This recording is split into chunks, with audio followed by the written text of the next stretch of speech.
देखिए सेशन 23 से 25 का क्वेश्चन जो मेरे पास आया है सेमेस्टर 1 का हिस्ट्री का, उसका मैं एनालिसिस करवा देता हूँ।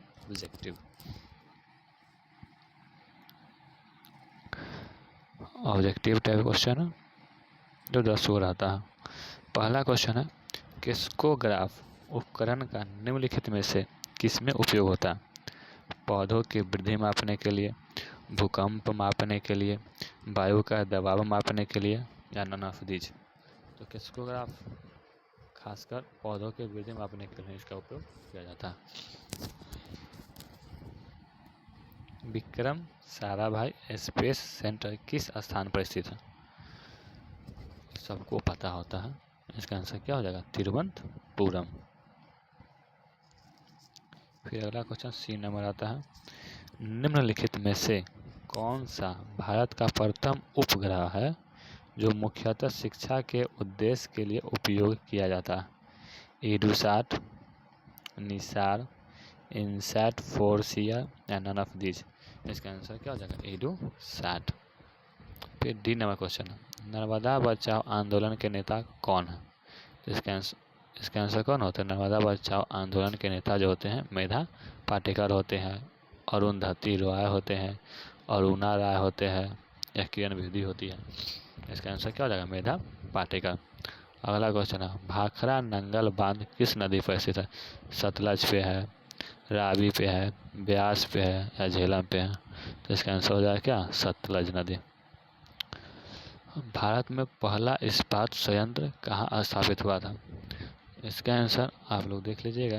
इसका आंसर भिलाई सही होना चाहिए, लेकिन लड़का लोग बोकारो में मार दिया है, जमशेदपुर भी होता, लेकिन जमशेदपुर भी इसका आंसर हो सकता है, क्योंकि फर्स्ट स्टील प्लांट जो था जमशेदपुर में बनाया गया था। लेकिन इसका आंसर मेरे हिसाब से भिलाई ही होना चाहिए। ऑपरेशन फ्लड निम्न में से किससे संबंधित है? हरित क्रांति से, श्वेत क्रांति से, नीली क्रांति से, या गुलाबी क्रांति से?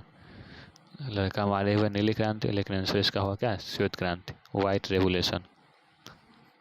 भारत में हरित क्रांति के जनक कौन है? तो सबको पता है, एम.एस. स्वामीनाथन।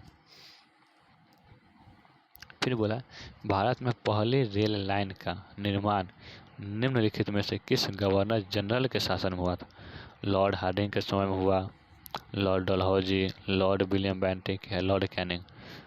इसका आंसर क्या होगा? लॉर्ड डलहौजी। लॉर्ड कैनिंग नहीं होगा। फिर बोला है, COP28 शिखर सम्मेलन निम्न में से किससे संबंधित है? क्लाइमेट से है, इकोनॉमी से है, आर्मी से है, या ट्रांसपोर्ट से है?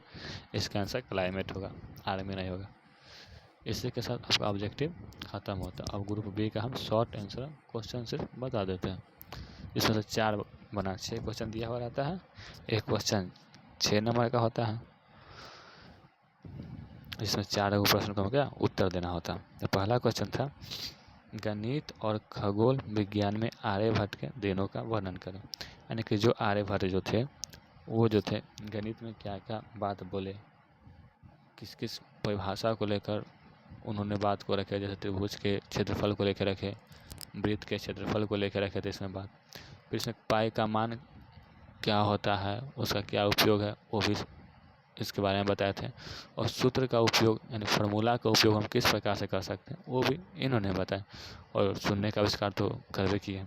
और खगोल विज्ञान की बात करें तो खगोल विज्ञान में बताया था कि पृथ्वी जो है अपने अक्ष पर किस प्रकार से घूमती है, कितने डिग्री पर घूमती है, कब रात होता है, कब दिन होता है, ये भी खगोल विज्ञान के माध्यम से आर्यभट्ट बताने का प्रयास किए थे। अगला है, जीवक के जीवन तथा उपलब्धियों पर एक संक्षिप्त टिप्पणी लिखें।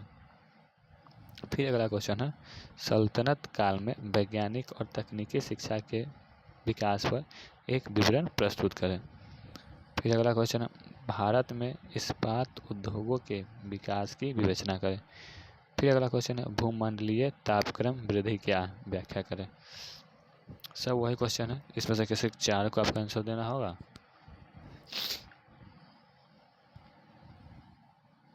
फिर ग्रुप सी में आता है लॉन्ग आंसर, जिसमें से एक क्वेश्चन 12 नंबर का होता है, 4 क्वेश्चन दिया हुआ रहेगा, जिसमें से आपको 3 क्वेश्चन को बनाना पड़ता है। पहला क्वेश्चन है अल बरूनी के जीवन एवं उपलब्धियों पर प्रकाश डालें। अल बरूनी कौन थे? अकबर के दरबार में रहते थे, नौरत्न में से एक थे। अल बरूनी को भारत लाने का काम कौन किया था? महमूद गजनवी किया था। बस इसी सब के बारे में लिख देना है कि अल बरूनी जो थे उनका जीवन किस प्रकार व्यतीत होता था, वो अकबर के समय में आए तो अकबर के समय क्या क्या किए, वो क्या क्या उपलब्धियाँ दी गई, इन्हीं सब बातों को जानकारी लिख दीजिएगा। फिर अगला क्वेश्चन है आधुनिक भारत में वैज्ञानिक और तकनीकी शिक्षा के विकास पर एक विवरण प्रस्तुत करें। बस आधुनिक भारत में भी किस प्रकार से वैज्ञानिक का उपयोग हो रहा है, तकनीकी शिक्षा, इस प्रकार से नए नए चीज़ों का आविष्कार हो रहा है, किसके माध्यम से? साइंटिस्ट के माध्यम से, वैज्ञानिक के माध्यम से। वैज्ञानिक ही जो है वही तो नए नए चीज़ों के आविष्कार कर रहे हैं। फिर अगला क्वेश्चन है कि आधुनिक भारत में यातायात के विकास की विवेचना करें। यानी अभी का जो समय है उसमें यातायात किस हद तक सक्सेसफुल हो चुका है, किस किस तरीक़ों से हम लोग एक देश से दूसरे देश में जा सकते हैं, व्यापार कर सकते हैं यातायात के माध्यम से, उसके बारे में लिख देना है। फिर अंतिम क्वेश्चन है कि पर्यावरण संरक्षण के लिए विभिन्न उपायों पर प्रकाश डालें। आजकल पर्यावरण का काफ़ी नुकसान हो रहा है, उसका संरक्षण को बचाने के लिए हम क्या उपयोग कर सकते हैं, किन किन लोगों को जागरूक कर सकते हैं, ये सब बात को हम लोगों को प्रस्तुत करना था। आप लोगों के सामने बस इतना ही क्वेश्चन था, ख़त्म होता है। इसी के साथ मैं विदा लेता हूँ। फिर अगली बार मैं CC 3 का लेकर क्वेश्चन आऊँगा। मैं सबसे पहले CC 4 का आज का ही रिवीजन करवा दिया हूँ, कल से CC 3 का भी करवा दूँगा। Thank you for everyone.